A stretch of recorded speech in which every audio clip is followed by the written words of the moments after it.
ఈరోజు ఒంగోలు పట్టణం దగ్గరలో త్రోవగుంట దగ్గర ఎండాకాలంలో ప్రజలకి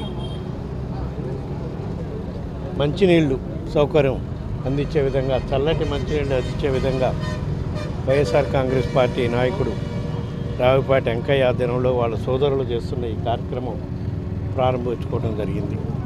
మరీ ముఖ్యంగా ఎండలు తీవ్రంగా ఉన్నప్పుడు ప్రజలకు దాహం తీర్చడం చాలా ముఖ్యమైన కార్యక్రమం, చాలా గొప్ప కార్యక్రమం కూడా.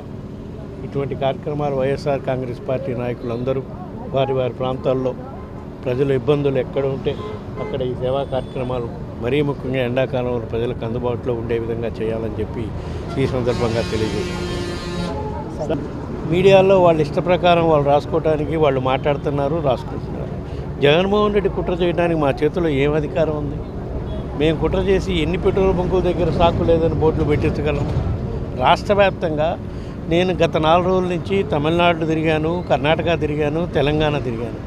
ఎక్కడా కూడా పెట్రోల్ బంకుల్లో క్యూ నాకు కనిపించలే. మన రాష్ట్రంలోకి వచ్చినాక మొన్న ఈవినింగ్ నుంచి మన రాష్ట్రంలో నేను విజయవాడలో వివిధ కార్యక్రమాల్లో పాల్గొంటూ తిరుగుతున్నాను. ఎక్కడ పెట్రోల్ బంకుల్లో చూసినా ట్రాక్టర్లు, లారీలు, బస్సులు, 2 వీలర్స్ అయితే కుప్పలుగా ఉన్నాయి. ఇది ఎవరు సృష్టిస్తారండి?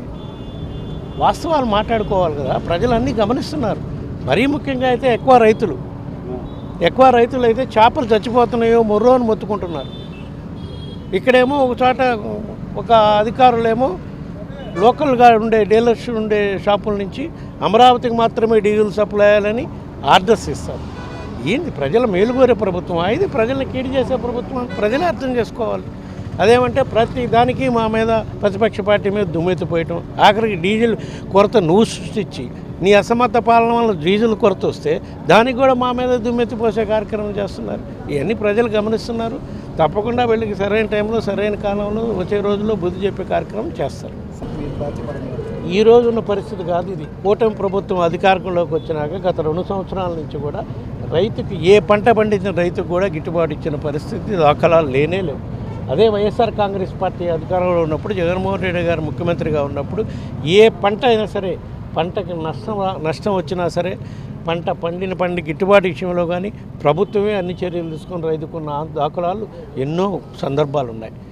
ఈ కూటమి ప్రభుత్వం అధికారంలోకి వచ్చినాక 2 సంవత్సరాల్లో ఏ పంట పండించిన రైతు కూడా, మిర్చి రైతు కానీ, పొగాకు రైతు కానీ, మొక్కజొన్న రైతు కానీ, శనగ రైతు కానీ, ఏ పంటకు కూడా గిట్టుబాటు ధర లేక రైతులు నష్టపోయే పరిస్థితులు ప్రతి జిల్లాలో ఉన్నాయి. ఏ జిల్లాలో ఏ పంటలు ఎక్కువ పండిస్తారో ఆ పంటలు గిట్టుబాటు లేక ఇప్పుడు మరీ అయితే మొక్కజొన్న రైతులు అయితే అల్లాడుతున్నారు. పక్క రాష్ట్రం తెలంగాణలో మన రాష్ట్రంలో పండించిన రైతులు తెలంగాణకు పోయి మొక్కజొన్న అమ్ముకుంటున్నారు. ఎందుకంటే అక్కడ 2200 ఇస్తున్నారు క్వింటాలకి, ఇక్కడ 1600కి, 1500కి, 1400కి అమ్ముకోవాల్సిన పరిస్థితి వస్తున్నారు. ఈ మాట నేను చెప్పట్లేదు. నిన్న కృష్ణా జిల్లా నుంచి వచ్చిన కొంతమంది రైతులు విజయవాడలో చెప్పారు. ఇది పరిస్థితి. వాస్తవ పరిస్థితి ఇట్లా ఉంటే వాళ్ళు కేవలం అమరావతి నిర్మాణం పేరుతో దోచుకునే కార్యక్రమం చేయడానికే రాజకీయం చేస్తున్నారు, కానీ ప్రజలకి, రైతులకి ఆదుకునే కార్యక్రమం ఎక్కడా చేయట్లేదు.